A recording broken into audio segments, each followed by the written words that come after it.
avant de commencer, je voudrais vous remercier au nom des collègues d'Aleph, École de Psychanalyse, votre attention et disponibilité. Et je voudrais remercier aussi Alélia Diaz, elle nous aide en traduisant vos textes. Et cet entretien aussi. Et je vous propose une première question. Dans un entretien sur le livre La folie du transfert, vous avez dit que le transfert se repère par la façon dont l'analyste se voit obligé de travailler. Il est forcé de travailler d'une certaine façon avec un psychotique, d'une façon qui n'est pas du tout la façon habituelle. Nous avons travaillé cette question dans notre école au circuit d'investigation sur la psychose en discutant ces points. En écoutant les psychotiques, l'analyste doit penser et en plus les dire. Il s'agit d'un autre argumentaire avec lequel le sujet va construire une narrative tissée à partir de fragments dispersés dans le réel. L'histoire est fabriquée dans l'analyse, elle n'est pas à se reconstruire, elle sera fabriquée. Vous pouvez nous en dire plus sur ces points? D'abord, je vais remercier Aleph de s'intéresser à mon travail et je vous ai tous rencontrés, souvent, assez souvent. Et voilà ce que je voulais dire. Votre travail est très important à nous. Et je remercie Lélia aussi de traduire. Et alors, c'est un peu mélangé dans la question parce que la question de l'autre argumentaire, j'en ai parlé exclusivement à propos de la paranoïa. Vous avez raison, la différence essentielle entre une cure de névrosée ou une cure de psychotique, c'est que dans une cure de névrosée, l'analyste ne pense pas. Il ne pense pas. Oui. C'est le névrosé qui raconte ses pensées et qui... et de temps en temps, il y a une interprétation, ce qui ne s'appelle pas particulièrement une pensée de l'analyste. Elle vient comme ça, elle vient de ce que dit le névrosé et de ce qu'entend entre les lignes, de ce qu'entend l'analyste, mais ce n'est pas une pensée. Et à l'inverse, avec un psychotique, le psychotique, il réclame, avec le psychotique, on est obligé de penser, et le psychotique réclame qu'on pense, c'est-à-dire qu'il ne vous suppose pas, sujet supposé savoir, comme le névrosé, mais il réclame qu'on pense des choses, qu'éventuellement qu'on sache des choses. Donc c'est pas une supposition, mais c'est éventuellement que si on a un savoir qu'on le lui dise, et surtout si on pense des choses qu'on les lui dise. C'est ça la grande différence. Donc on ne peut pas travailler de la même façon avec un psychotique, avec un névrosé. La question de l'autre argumentaire dans la paranoïa, c'est que le paranoïaque, il a un certain intérêt pour l'autre, le petit autre, ce que n'a pas du tout le schizophrène. C'est tout à fait particulier au paranoïaque. Il s'intéresse à l'autre, à ce que l'autre pense de lui, et à ce que lui pense de l'autre, et on est souvent amené sur un terrain de discussion, voire de discutaillerie avec lui. Et on est obligé, avec le paranoïaque, de travailler vraiment avec son moi. C'est un peu bizarre de dire ça, parce que c'est pas du tout ce que Lacan dit qu'il faut faire dans les cures, mais avec un paranoïaque, on est obligé de travailler avec ce qu'il...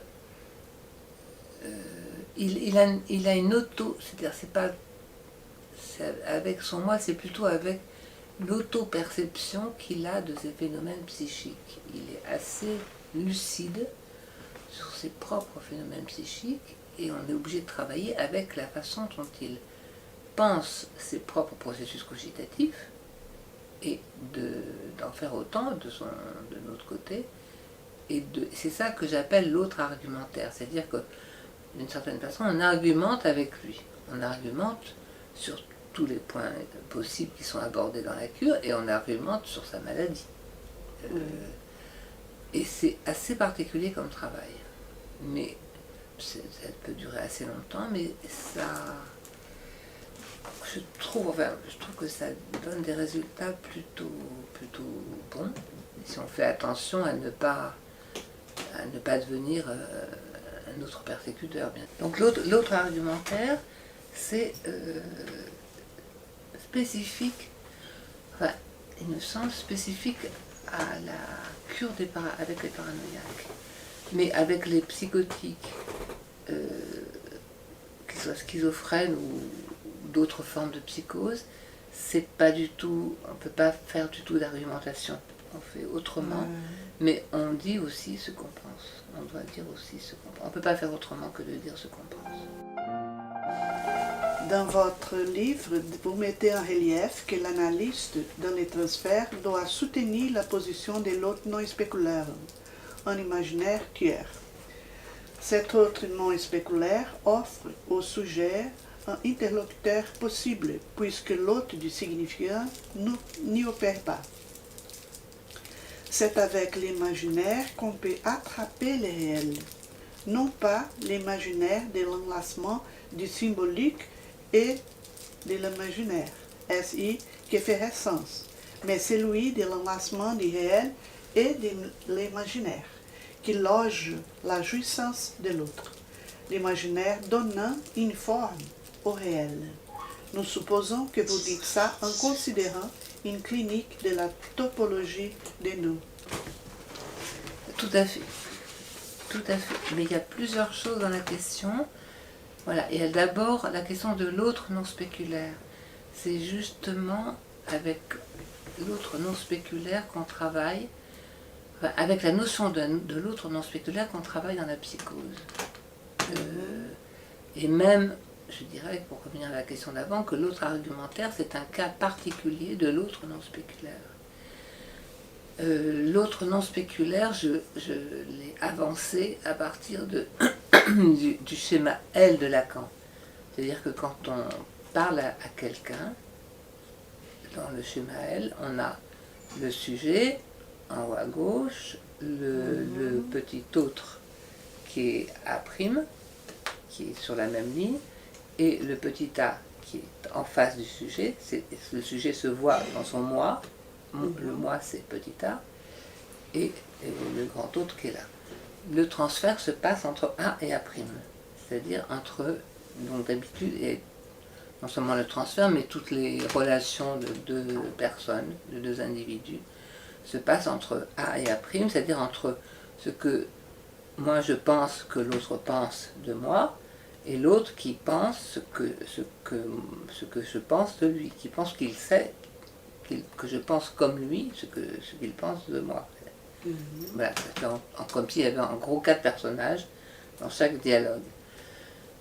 Donc le transfert habituellement, ça c'est dans le séminaire Le Moi, que Lacan déplie ça de façon tout à fait précise. Le transfert habituellement avec un névrosé, ça se passe sur l'axe A'. Avec un psychotique, ça ne peut pas se passer sur l'axe A', parce qu'il est complètement rabattu sur l'axe grand S, grand A. Accampé sur l'imaginaire. Grand S, grand A. Il est rabattu sur l'axe de sujet et de l'autre, le grand A, de l'autre réel, pas de l'autre du signifiant, de l'autre réel. Et la seule façon de parler, quand on parle avec un psychotique, c'est de parler non pas comme un autre du miroir, c'est-à-dire qu'il n'est pas pour nous un autre du miroir, et nous ne sommes pas non plus pour lui l'autre du miroir, mais on est un autre tout à fait différent, complètement autre, pas grand autre, mais autre au sens de étranger, comme quelqu'un de parfaitement autrui, ou alter, ou under, il y a plusieurs façons de dire ça. Ça, c'est effectivement, c'est dû au fait que l'imaginaire la dimension de l'imaginaire au sens lacanien habituel, c'est-à-dire au sens du narcissisme secondaire, est absente dans la psychose. L'imaginaire ne fonctionne pas avec l'imaginaire narcissique, narcissisme secondaire. C'est pas là. Par contre, si on se sert de l'imaginaire borroméen, c'est-à-dire celui qui effectivement permet d'approcher le réel, celui qui est, comme vous l'avez dit dans votre question, celui qui, quand il se met en jonction avec le réel, dans la jonction RI, ça enserre la jouissance de l'autre, donc la jouissance du corps, c'est effectivement de ça qu'il s'agit dans la clinique borroméenne avec la psychose. Lacan, il dit, je crois que c'est dans l'identification, il dit que le psychotique, avec le psychotique,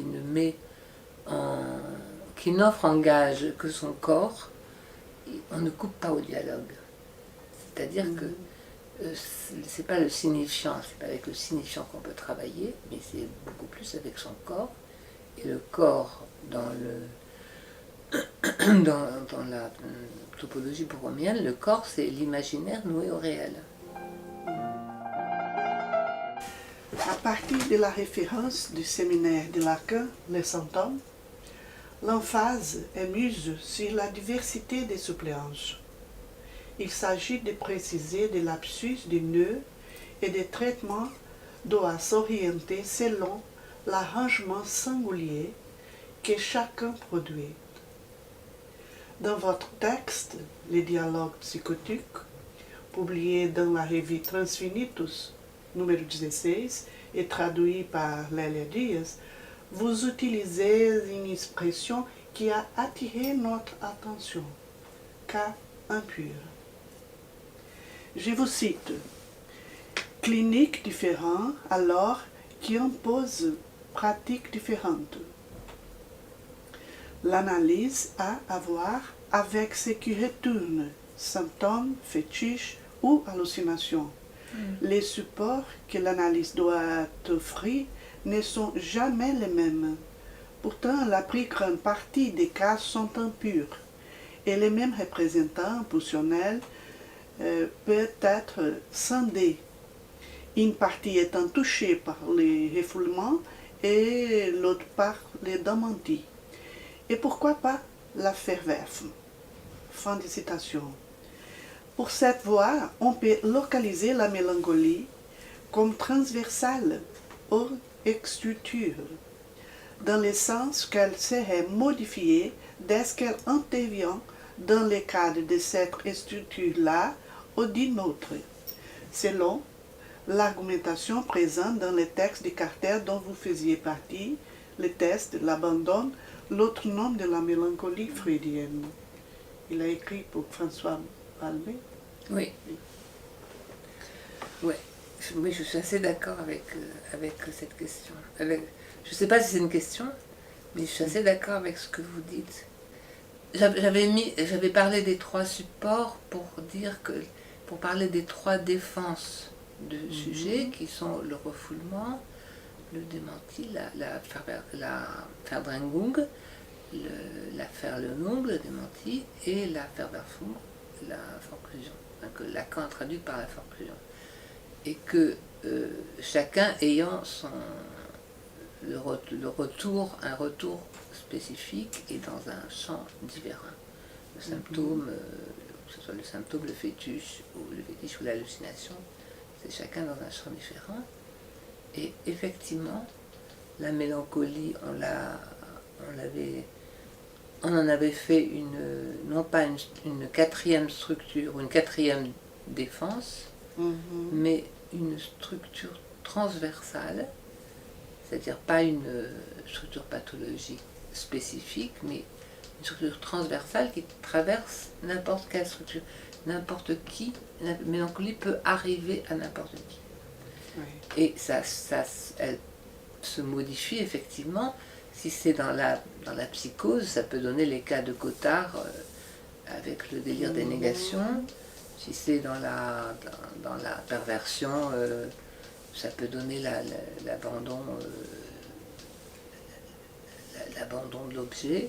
Si c'est dans le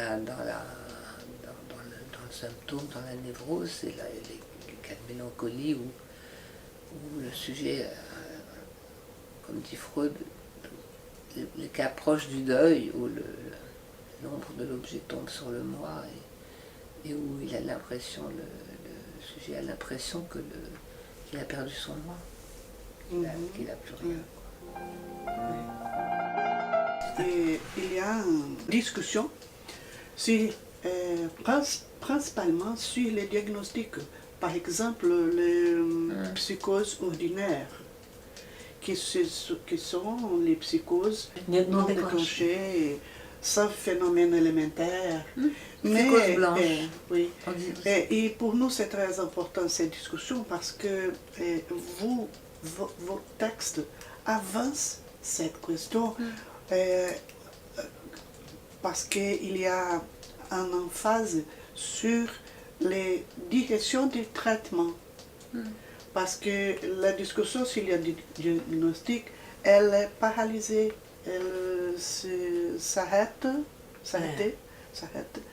à question de, je pense que la position d'analyse comme secrétaire d'aliéné, comme a proposé Lacan, mais c'est tout.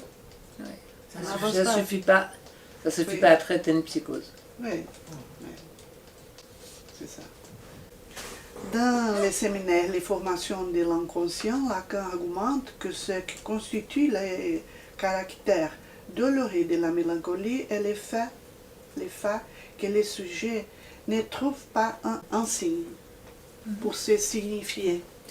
Et c'est dans la mesure où le moi se trouve dans cette position de rejet de la part de l'idéal du moi que s'établit la contingence de l'état mélancolique. La nature de ce rejet, selon lui, doit être proche du mot allemand Verwerfung. On pourrait penser que pour quelques cas de mélancolie, il puisse s'agir de la Verwerfung du phallus et non du nom de père. Qu'est-ce que vous pensez? Alors là, j'ai pas de réponse à cette question. Je suis pas sûre que dans la mélancolie, il y ait une Verwerfung du phallus. Je suis pas sûre. Alors, pour reprendre la question de la Verwerfung, ça peut porter sur n'importe quel signifiant. Ça peut porter effectivement sur le phallus ou sur le nom du père ou sur tout à fait autre chose. Il dit Lacan, quand ça porte sur le nom du père, ça donne des psychoses. On peut peut-être faire l'hypothèse que quand ça porte sur le phallus, ça donne des folies hystériques. C'est une hypothèse. Mais j'en suis pas sûre. Oui. Je ne peux pas m'engager là-dessus, je ne suis pas sûre. Mais alors, pour revenir sur ce que vous disiez tout à l'heure sur la psychose non déclenchée, c'est extrêmement intéressant de pouvoir faire ce diagnostic-là, parce qu'on ne peut pas travailler de la même façon avec quelqu'un qui est une psychose non déclenchée ou avec une névrose. Oui. Les gens qui ont une psychose non déclenchée, ça peut se voir parce qu'ils ont vraiment, alors ça je reprends une formulation de Lacan, des troubles de l'ordre de langage. C'est-à-dire que, par exemple, ils ont, en général, ils ne comprennent pas l'humour. Ils ne sont pas capables de jeu de mots ou d'humour. Ils font excessivement rarement des lapsus. C'est-à-dire qu'il n'y a pas de formation de l'inconscient. S'il n'y a pas de formation de l'inconscient, c'est que, en somme, il n'y a pas de censure et que l'inconscient se balade sans résistance partout. Et ils ont besoin, pour enfin, alors, pour reprendre l'idée du signe pour se signifier, l'idée qu'il y a dans les formations de l'inconscient, ils ont besoin de quelque chose emprunté à l'autre, je parle là plutôt des petits hôtes, pas du grand hôte, pour tenir debout. Alors, moi je me rappelle une patiente qui m'étonnait beaucoup parce qu'elle racontait qu'elle partait en vacances dans un certain pays et elle me racontait comment, par le menu, tout ce qui allait se passer, tout ce qu'elle allait voir et rencontrer dans ce pays, comme si elle avait déjà fait le voyage. En fait, elle lisait tous les livres de voyage sur le pays où elle devait aller. Elle savait tout absolument par cœur. Donc, elle ne pouvait pas partir au hasard, à l'aventure. Il fallait que tout soit déjà absolument organisé, que tous les mots soient déjà là, donnés par les autres. Et c'est à l'intérieur de ça qu'elle pouvait faire un voyage. Elle ne pouvait pas se faire quelque chose comme chacun fait, c'est-à-dire partir quelque part sans savoir forcément ce qui va se passer un matin, le midi et le soir. C'était pas possible. Elle savait tout. Tout ce qui allait se passer. Ouais. Et ça, c'est un exemple. C'est ce qui m'a fait dire, par exemple, cette patiente, ce qui m'a fait penser que cette patiente était psychotique. C'était vrai. Mais elle n'avait jamais eu ni d'hallucination, ni de délire. Et elle n'en aura sans doute jamais. Mais si on reprend là une clinique borroméenne, il n'y avait pas de nouage entre les trois consistances. Ouais. Il y avait des nouages à deux, soit des continuités, soit des nouages à deux, puis ça bougeait de deux en deux, mais il n'y avait pas de nouages à trois, pas du tout. Ouais.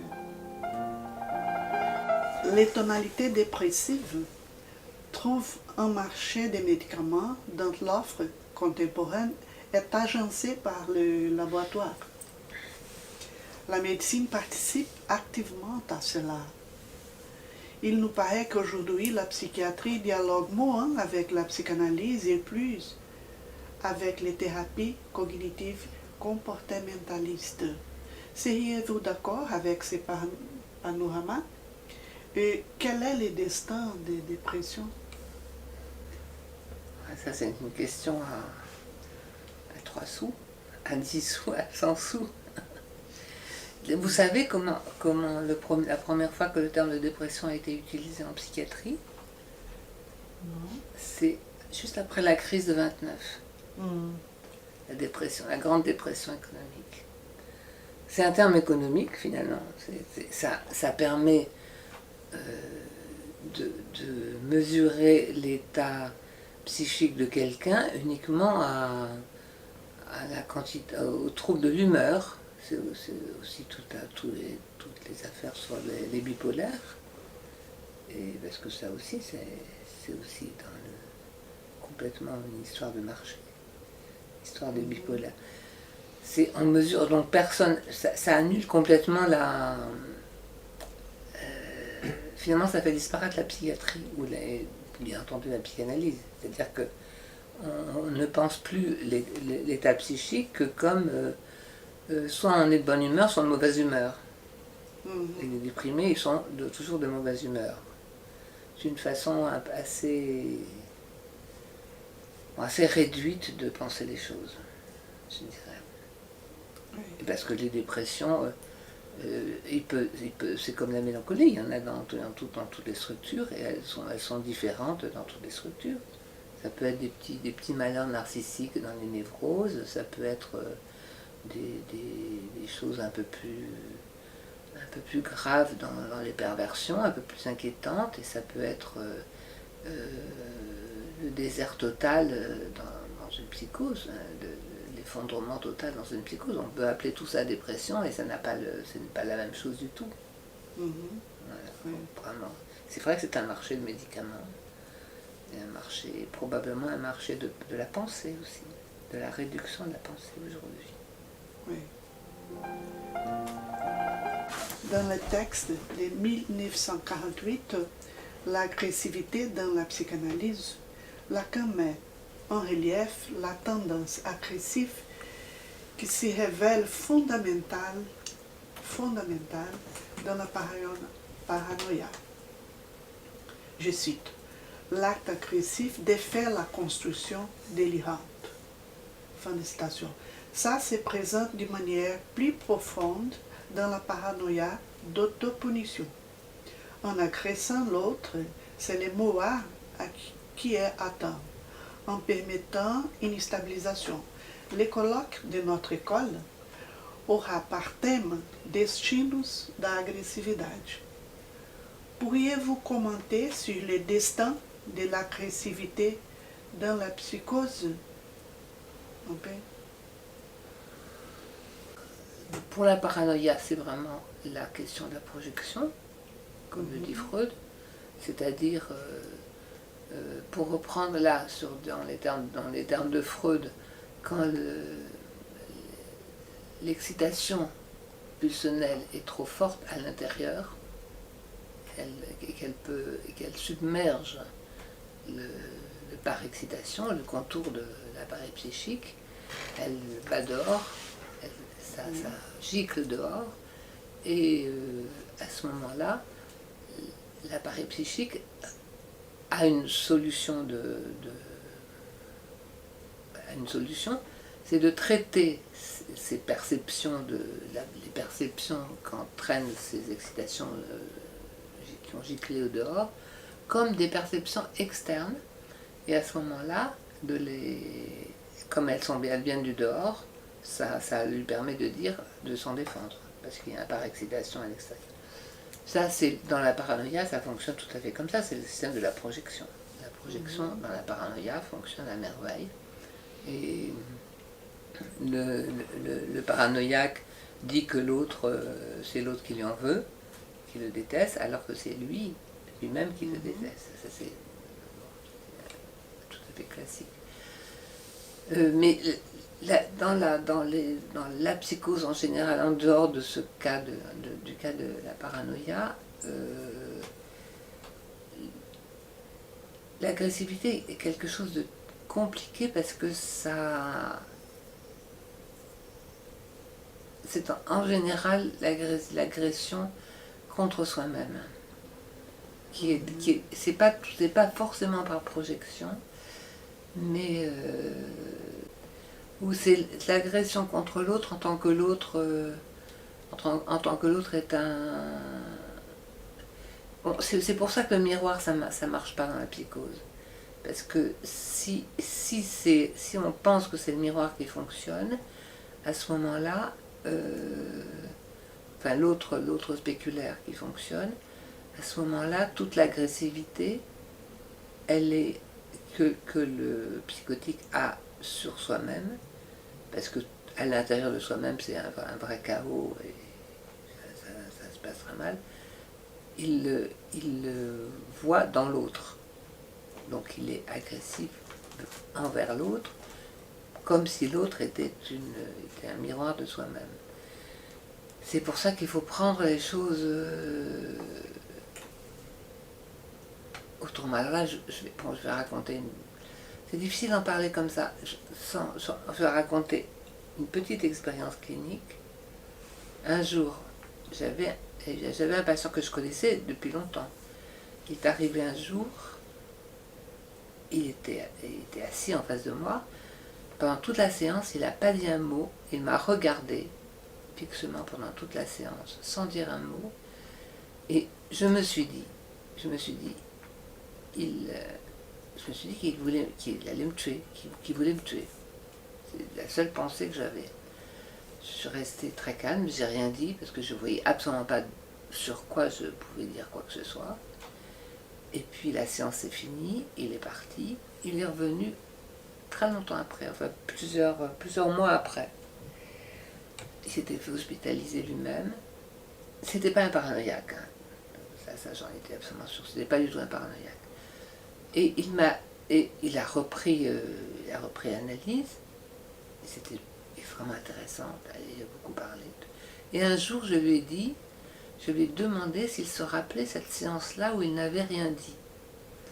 Il m'a dit qu'il se rappelait très bien cette séance, que c'était une séance où il était dans une angoisse épouvantable, et que la seule chose qui le rassurait, c'est de me voir devant lui il me voyait devant lui aussi calme qu'une montagne.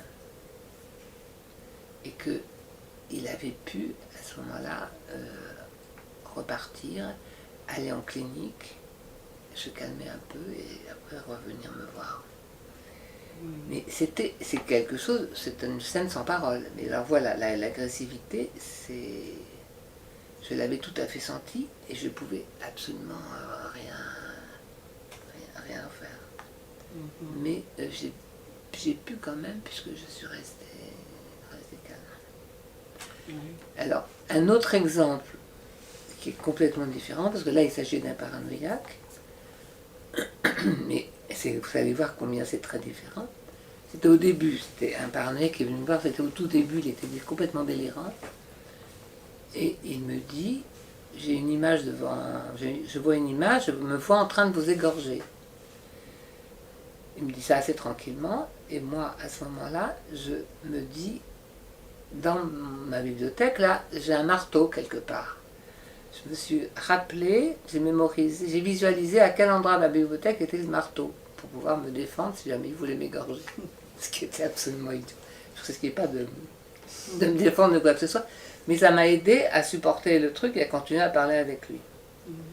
Eh bien, c'est complètement différent, parce que là, d'abord, il l'avait dit, il l'avait formulé, que j'avais, moi, en réponse, immédiatement envisagé un moyen de défense, qui m'avait, dans ma tête, permis de supporter ce qu'il disait. Donc c'est pour ça que j'ai parlé d'autres argumentaires pour la paranoïa. Parce que ça se passe, il y a vraiment un truc à deux comme ça. Et bon, puis après le travail a continué, puis là, le délire a disparu, a été guéri. La phrase « la psychanalyse est ma suppléance » a été prononcée par un psychotique en analyse. Quelles sont les limites et que peut la psychanalyse dans les traitements possibles de la psychose? Que pourriez-vous ajouter au texte lacanien d'une question préliminaire à tout traitement possible de la psychose ou proposer de le modifier? Grande question. Mais je suis tout à fait d'accord avec cette phrase du psychotique. Parce que je pense que souvent, pour eux, quand ça marche bien, c'est sans doute une suppléance. Et alors, ça pose une autre question, c'est plutôt comment est-ce que la fin de l'analyse existe avec un psychotique? Ça, c'est une question que je n'ai pas résolue. Mais je pense vraiment qu'on... Guérir, le mot n'est pas très juste, parce que je ne sais pas si... en tous les cas, ce qui peut être guéri dans la psychose, souvent, ça peut être le délire, les hallucinations peuvent disparaître,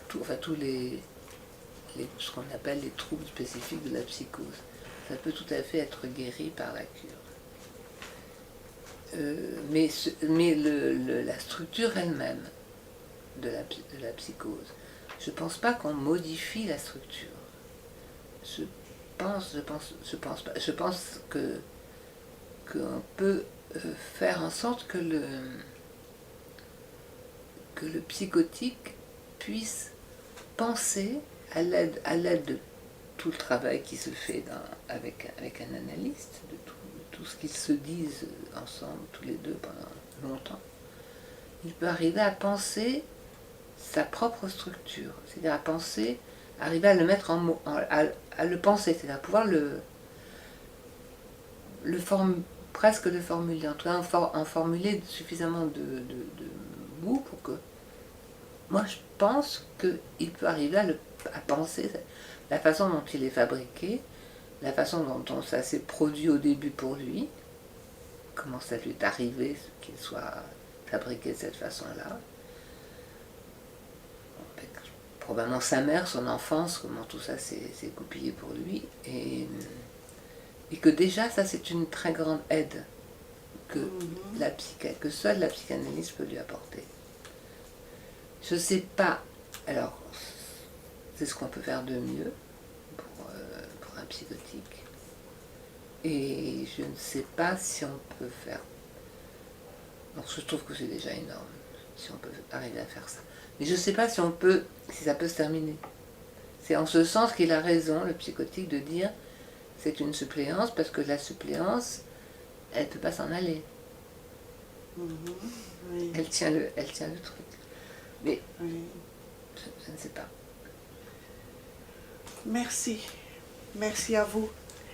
Et je suis sûre que ce travail va être très important à nous dans l'école Aleph.